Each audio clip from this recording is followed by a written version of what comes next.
ফিরিলাম বিরতির পর আপনাদের দেখাবো দমদমের মধুগড়ের ছবি, যেখানে রাজ্য পুলিশের হোমগার্ড বুথের মধ্যে, যেটা কখনোই নির্বাচনী বিধি অনুসারে হওয়া কাম্য নয়, কারণ সেখানে কেন্দ্রীয় বাহিনী থাকবে এবং রাজ্য পুলিশ শুধুমাত্র একজন লাঠিধারী রাজ্য পুলিশ, তিনি লাইন মেনটেন করবেন। কিন্তু এখানে দেখা যাচ্ছে ভিন্ন ছবি এবং ত্রিপলে ঘেরা বুথ। যদিও অভিযোগ যে পাশের বাড়ির জানলা থেকে উঁকি দিলেই দেখা যাচ্ছে ইভিএম। এত কাছে নাই যে আমরা এখানটায় দাঁড়াই, যেহেতু রোদ রয়েছে একটু ছামাতে রোদ বলে আপনি তো ইলেকশন কমিশনের নিয়ম ভাঙতে পারবেন না। না, আমি তো এখানেই ছিলাম। নির্বাচনের একদিন আগে থেকেই মধুগড় নিয়ে বিস্তর অভিযোগ ছিল দমদম কেন্দ্রের বিরোধীদের, বিশেষ করে বিরোধী প্রার্থী জোটের প্রার্থী পলাশ দাসের। এবং মধুগড়ের এই 221 নম্বর বুথে এসে আমরা একগুচ্ছ অনিয়ম দেখতে পেলাম। প্রথম অনিয়ম, এখানে যেখানে ভোট হচ্ছে সেটা পরিষ্কারভাবে পাশের এই যে বাড়ি, এই বাড়ির জানলা থেকে দেখতে পাওয়া যাচ্ছে। এবং দ্বিতীয়ত, এখানে বুথের একদম গা ঘেঁষে বুথে ঢোকার ঠিক প্রবেশ পথে দাঁড়িয়ে রয়েছেন রাজ্য পুলিশের কর্তব্যরত একজন হোমগার্ড, যার এই বুথের লাইন মেনটেন করা কাজ। এবং তার এই মুহূর্তে তিনি যেখানে গিয়ে দাঁড়ালেন সেখানেই দাঁড়িয়ে থাকাটা তার ডেপ্লয়মেন্ট ছিল, তার কাজ ছিল। তিনি কিন্তু সেই ডেপ্লয়মেন্ট ভেঙে, সমস্ত বিধিনিষেধ ভেঙে দাঁড়িয়ে রয়েছেন বুথের একদম কাছে। এরকম বেশ কিছু অভিযোগ রয়েছে নির্দিষ্ট করে এই মধুগড়ে। ক্যামেরায় মনোজ হাজরার সঙ্গে অয়ন, দমদম, উত্তর 24 পরগনা। ইতিমধ্যে প্রদেশ কংগ্রেস সভাপতি অধীর রঞ্জন চৌধুরী তিনি সাংবাদিকদের মুখোমুখি হয়েছেন। কি বলছেন তিনি? কমিশনের পক্ষ থেকে আমরা বারবার দিল্লিকে সতর্ক করছি। দিল্লির ইলেকশন কমিশন তারা আমাদের অভিযোগগুলো গ্রহণ করছে এবং অস্বীকার করব না যে তারাও চেষ্টা করছে, কিন্তু তার মধ্যেও বাংলার মানুষ এখনো কয়েক ঘন্টা ভোট বাকি আছে। এই জোট শুধুমাত্র ভোটের জন্য নয়, এই জোট বাংলার তৃণমূলী সন্ত্রাসকে রোখার জন্য, তৃণমূলের সন্ত্রাসকে মোকাবেলা করবার জোট। তাই আজকের দিনে তৃণমূলের সন্ত্রাস, তৃণমূলের বুথ দখল, সমস্ত কিছুকে প্রতিরোধ করে বাংলার যে জোট, সেই জোট এগিয়ে যাবে। সংবাদ মাধ্যম আপনাদেরকে আমরা ধন্যবাদ জানাই যে আপনারা প্রতি মুহূর্তে এই বাংলার নির্বাচনের সমস্ত বিষয়গুলো মানুষের কাছে তুলে ধরছেন। আমরাও আপনাদের দৌলতে জানতে পারছি এবং আপনাদের কাছ থেকে জানার পর আমরা ইলেকশন কমিশনকে সেই বিষয়গুলো অবহিত করছি। বাংলার মানুষ ভয় পাবেন না। বাংলার মানুষ তৃণমূলের সন্ত্রাস আপনাদের রুখতে পারবে না। তৃণমূলের সন্ত্রাসকে সারা বাংলা জুড়ে যৌথভাবে রুখতে হবে, মোকাবেলা করতে হবে। কিন্তু আপনার ভোট আপনাকে দিতেই হবে। আপনার ভোট আপনার সাংবিধানিক অধিকার। সেই সাংবিধানিক অধিকার প্রয়োগ করার মাধ্যমে গণতান্ত্রিক ভারতবর্ষের স্বাধীন নাগরিক হিসাবে আপনি আপনার পরিচয় নিশ্চয়ই বজায় রাখবেন। এটাই আপনাদের কাছে আমাদের আবেদন। অধীর রঞ্জন চৌধুরীর বক্তব্য শুনলাম। আমি দেবমাল্যদার কাছে আসবো। দেবমাল্যদা, কিন্তু আজকে যে 49টা কেন্দ্রে ভোট হচ্ছে, সত্যি কি জোটকে খুব কনসলিডেটেড ফর্মে একটা দেখা যাচ্ছে? সেখানে সত্যি কি রেজিস্ট্যান্স হচ্ছে, যদি সত্যি আপনারা তৃণমূলী সন্ত্রাসের অভিযোগ করেন? দেখুন, তৃণমূল তো প্রথম থেকে তো সন্ত্রাস করছেই, এটা তো এমন তো কিছু ব্যাপার না। কারণ আমরা দেখতে পাচ্ছি ডোমকলে দেখুন জোট রুখছে কোথায়?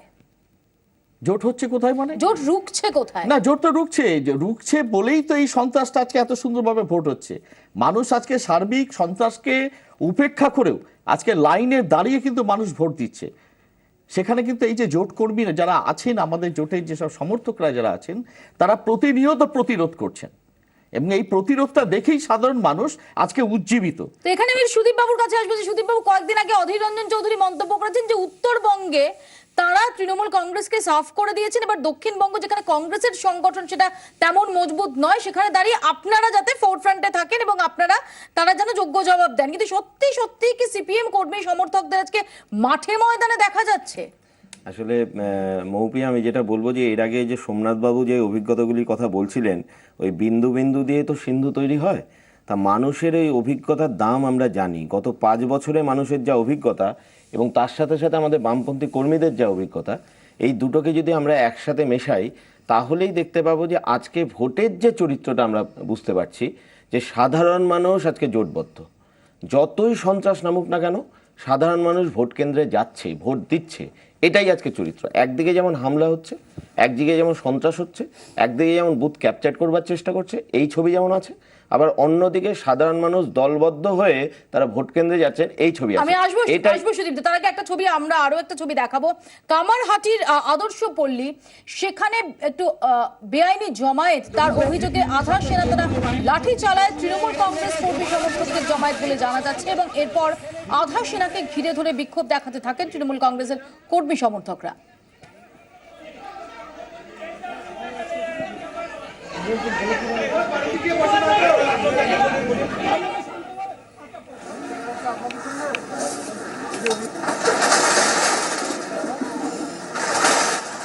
সন্দীপ সরকার আমাদের সঙ্গে টেলিফোন লাইনে রয়েছেন কামারহাটি থেকে। সন্দীপ, ঠিক কি ঘটেছে কামারহাটিতে? দেখো, সকাল থেকেই বিরোধী দলগুলি একযোগে অভিযোগ করেছিল নির্বাচন কমিশনের কাছে যে আদর্শপল্লী এলাকা, ঠিক এই জায়গাটাতে এখানে বাইরে থেকে নিরাপত্তাদের জড়ো করে এনে বুথ জ্যাম করার চেষ্টা করা হচ্ছে। সকাল থেকে এরকম একাধিক অভিযোগ জমা পড়ার পর নির্বাচন কমিশন নির্দেশ পাঠায় এবং সেই মতো কেন্দ্রীয় বাহিনী তারা এসে পৌঁছায় ঘটনা। সেই সময় প্রচুর মানুষকে বুথের 100 মিটারের মধ্যে জড়ো হয়ে থাকতে দেখে কেন্দ্রীয় বাহিনী লাঠিচার্জ শুরু করে। সেই লাঠিচার্জে 7 থেকে 8 জন গুরুতর জখম হন, কয়েকজনের হাত পা ভেঙে যায়, হাত পা ফেটে যায় এবং রক্তাক্ত হতে হয়। এই ঘটনা ঘটার পরই কেন্দ্রীয় বাহিনীকে ঘিরে ধরে শুরু হয় বিক্ষোভ, এবং সেই সময় ঘটনাস্থলে এসে পৌঁছান assistant returning officer. Assistant returning অফিসারের সামনেই বিক্ষোভ চলে, তাকে ঘিরে ধরে বিক্ষোভ দেখায় জনতা এবং তার সঙ্গে সঙ্গে কেন্দ্রীয় বাহিনীকে ঘিরে ধরেও বিক্ষোভ চলে। এই ঘটনা বেশ কিছু চলার পরে আরো বড় সংখ্যক বাহিনী নিয়ে আসা হয় এবং নিয়ে এসে লাঠিচার্জ করে এলাকা ফাঁকা করে দেয় কেন্দ্রীয় বাহিনী, এবং এই ঘটনার এলাকায় একটা থমথমে পরিবেশ রয়েছে। এই যখন কেন্দ্রীয় বাহিনী লাঠিচার্জের মুখে ছত্রভঙ্গ হয়ে এদিক সেদিক যখন ছড়িয়ে ছিটিয়ে পড়ে, ওখানে যারা জড়ো হয়েছিলেন তারা তারপর বাড়ি বাড়ি ঢুকে কেন্দ্রীয় বাহিনী তল্লাশি শুরু করেন এবং এবং এবং বেশ কিছু জায়গা থেকে অবৈধভাবে জমায়েত ঘটিয়ে দেওয়া হয়। সন্দীপ, ধন্যবাদ। সন্দীপ সরকার আমাদের সঙ্গে তখন টেলিফোনে কথা বললেন। আমি এই জায়গাতে শিবাজিদার কাছে আসবো। শিবাজিদা, এখন অবধি আমরা যেটা আজকে অধীর চৌধুরীর যে বক্তব্য, কোথাও কিন্তু নির্বাচন কমিশনের ভূমিকা সম্পর্কে তার একটা পজিটিভ একটা মনোভাব ব্যক্ত করছেন, কোথাও বলছেন এখনো রোখার কথা বলছেন, অর্থাৎ কোথাও কি জোট হওয়ায় মরালটা এখন একটু উচ্চ দিকেই রয়েছে। জোট হওয়ার পক্ষে তো একটা বটেই, একের সঙ্গে এক হলে তো দুই হয় না, তার থেকেও বেশি আসে। সুতরাং জোট মানেই একটা ফ্রন্ট মানেই সেটা একটা বড় অর্থে মানুষের মরাল বুস্ট তাকে দেয়। কিন্তু আমি একটাই খালি কথা বলবো, যে হট করে গাড়ি দাঁড়িয়ে আছে, 4-5টা গাড়ি এসছে, এসে কোনো কারণে বড় কোনো কারণে যে বাড়ি চলে যাওয়া কিছু হুটার এসে লাঠিচার্জ শুরু করলো। আমরা তৃণমূল করি, আমরা নিজেদের, আমরা তো অনেক বাইরে বসে আছি, এরিয়ার বাইরে। এদের আমার বাড়ি এই সামনে, এই যে গলিতে বাড়ি। ওখান থেকে ফোন করা হয়েছে, বিরোধীরা ফোন করেছে যে পুলিশ, সবাই জানে যে পুলিশ বাড়ি মোড়ে সবাই তৃণমূল করে। বিজয় ভট্টাচার্য।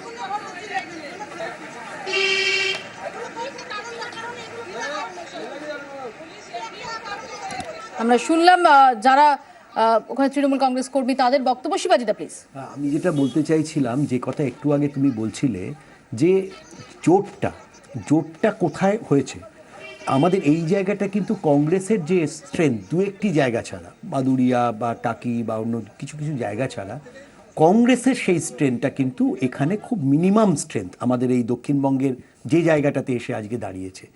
এখানে অনেক জায়গায় বরঞ্চ কিছু কিছু জায়গায় বিজেপি সেই সাংগঠনিক শক্তি, সেটা সেই রেজিস্ট্যান্স সেটা কি দেখা যাচ্ছে? সেটা দেখা যাচ্ছে না। এবং উল্টো দিকে আমি একটা জায়গায় বলছি, আমি বলবো সিপিএম এর কথা উনি বলবেন না, উনি বলবেন ওরা স্বতঃস্ফূর্ততা। আমি এটাই বলছি, আজকে কিন্তু স্পন্টেনিটি না অর্গানাইজেশন, কে যেতে এটাও দেখা। আমি একটা খালি কথা বলবো মৌপিয়া, একটু আগে যেটা তুমি বললে যে সেদিন যে আনিসুর রহমানের যে কেন্দ্রে যে মার্ডারটা হলো ডোমকলে, সেইখানে কিন্তু আমরা সেই প্রতিরোধের যে জায়গাটাতে আনিসুর রহমানকে চিনি বলে আনিসুরদা বলছি, আনিসুর রহমানকে আমরা যেরকমভাবে আমরা দেখলাম এগিয়ে যেতে, সেই সময় ইকুয়ালি একভাবে কিন্তু কংগ্রেস এগিয়ে এলো না। তার একটা বড় কারণ সেখানে বন্ধুত্বপূর্ণ লড়াই হচ্ছিল।